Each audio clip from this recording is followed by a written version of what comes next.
Hey there, I'm back and I'm going to clear off this workbench so I can start to lay out my next project, which is the B2 EMO droid from the series Andor.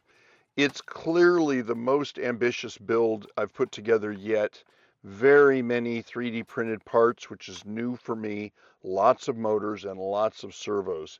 I need to get this thing spread out to figure out what parts I have, which parts I'm missing, and what goes where and how the mechanics are working to determine what motors I might be able to use to propel this thing and animate it. And it should be a fun build. This cleanup took several days, so I'll speed it up as much as I can. Thanks.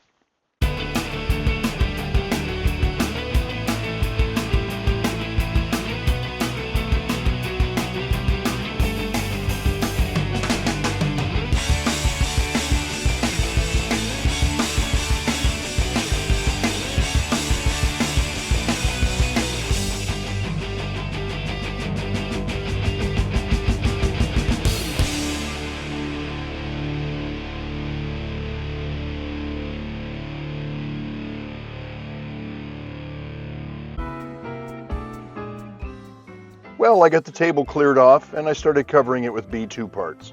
So I'm just getting these organized into piles that make some kind of sense, trying to figure out what I'm missing and what I have duplicates of. I'll get back to more of this in the next video. Thank you.